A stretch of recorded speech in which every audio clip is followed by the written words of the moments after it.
Hello, I'm Julia, and today we will start learn the passive voice. We have a very interesting but rather complicated topic. And now this is a confusing English structure in English. Lots of students ask, what is the point of the passive voice and is it really important in English? And I say yes, because the understanding of passive voice is very interesting and important.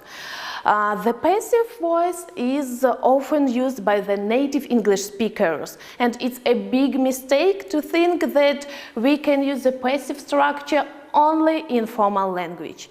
We can meet the passive structure in newspapers and magazines, in scientific reports or maybe legal documents, because the information can be objective, and that's why we don't have the subject.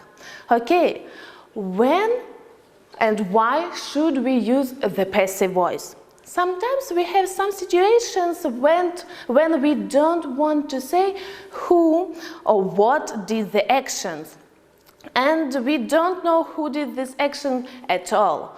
Or for the last, the object of our sentence is the most interesting and the most important than the subject. That's why we can use the passive structure and to change the focus of our sentence. Okay, but first of all, to understand the passive structure, we must start from the active voice. But I think that you already know these structures and this sentence, and it can be look like this. The cat broke the vase. In this sentence, we have the subject, the cat, we have the action, the verb broke, and the object, the vase. The cat broke the vase. But now imagine the situation that sometimes you can go out to work, and there was a beautiful vase with the beautiful flowers on your table. And by the time you came home, you understand that it was disappeared, it is broken. What's happened with the vase? The vase was broken by somebody. We don't know actually who did this action. For example, it could be your cat, your dog, or your children.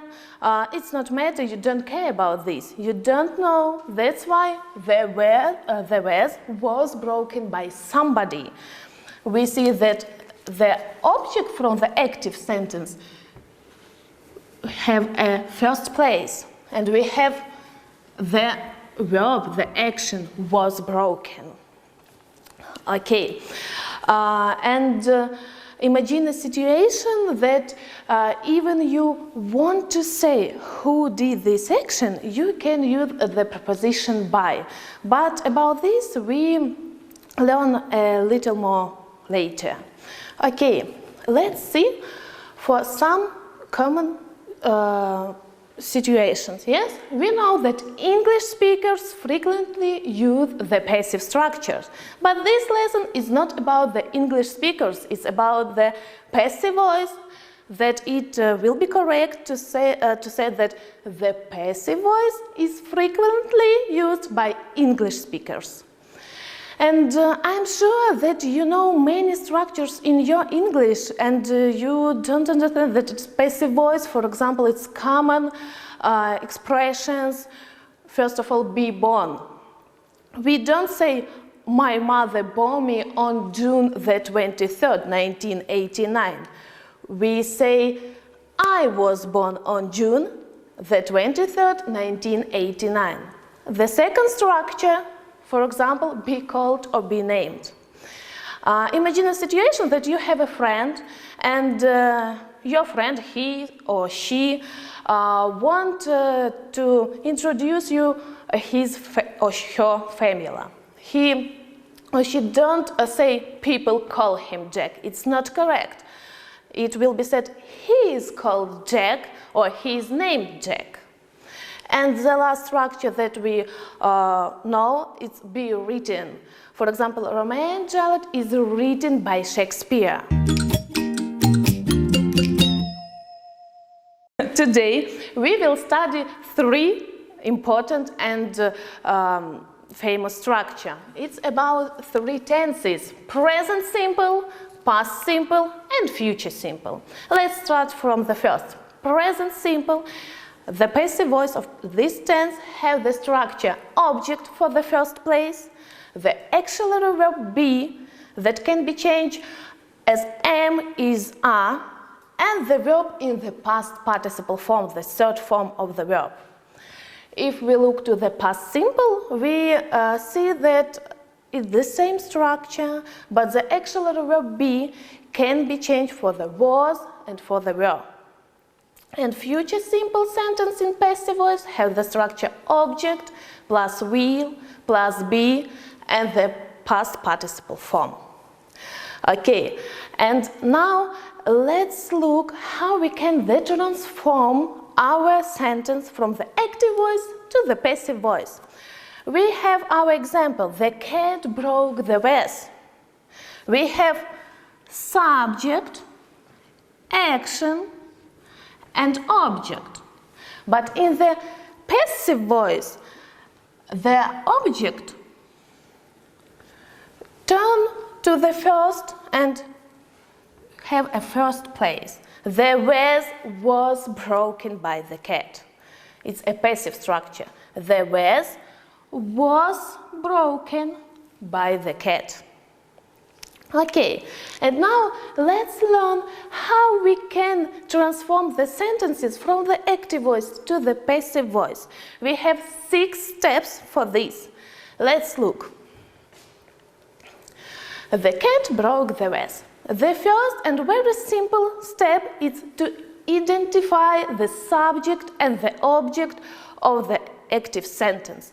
Let's look one more time. We have the subject, the cat, the verb broke, and the object, the vase. 2 step, and very important, is to move the object to become the new subject in the sentence of the passive voice. And we have the vase in the first place. The 3rd step is to check the active sentence in what is the verb tense broke. With this broke, it's the 2nd form of the verb break, and that's why it's past simple. That's why we have the step 4, conjugate the verb be.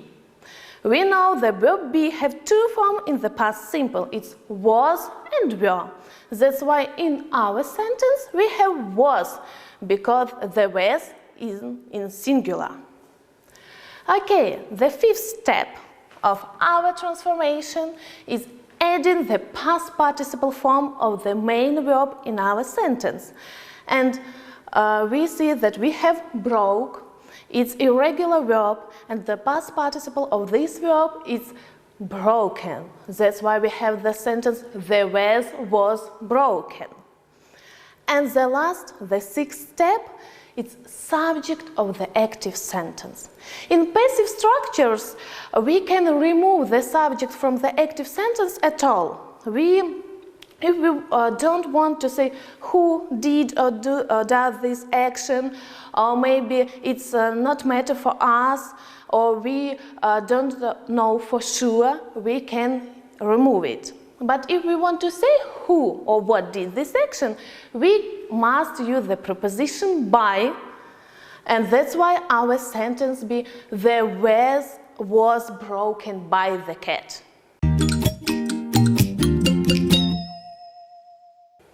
Now let's look for some examples of the passive structure. Our dinner is cooked every day. The house was built in 1893. The letter will be sent tomorrow. Can you find the passive structure in these sentences? Okay, let's look. We have is cooked, was built, and will be sent. And if we see in passive voice in the sentences, we have the verb be, which can demonstrate the tense when the action happened, and it followed by the main verb in the past participle form, the third form of our verb. And I want to repeat you that if you want to tell us about who did some action or who does this action, we can use the preposition by. That's why these sentences can look like: our dinner is cooked by Mom every day. The house was built by his father in 1893, and the letter will be sent by me tomorrow. Okay, now let's try to transform our sentence to the passive voice together. Can you repeat all 6 steps of our transformation? Let's start. The first step is to identify the subject, the verb, and the object. Okay, we have a painter, the subject, will draw, it's a verb, and a wonderful picture, it's object of our active sentence. What is the second step of our transformation? We must take an object and took him from the first place. That's why we have, I'm so sorry.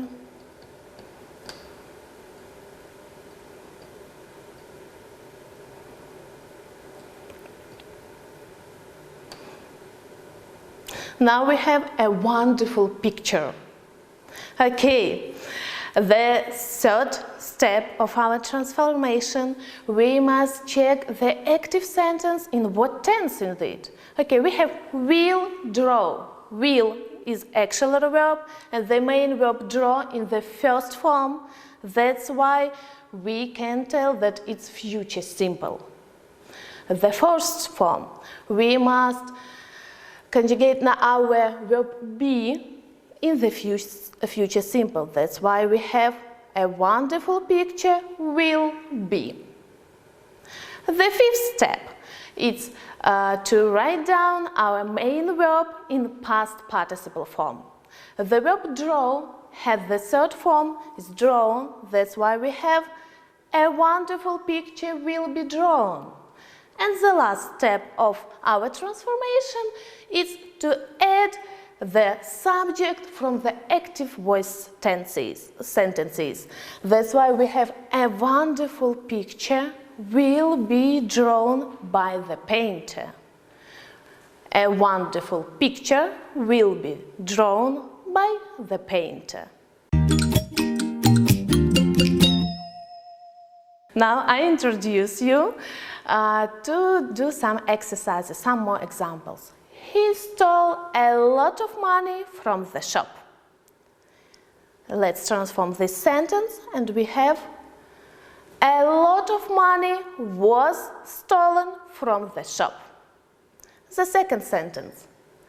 They will show this film on TV. This film will be shown on TV. And the last one, they sell milk in this shop. Milk is sold in this shop.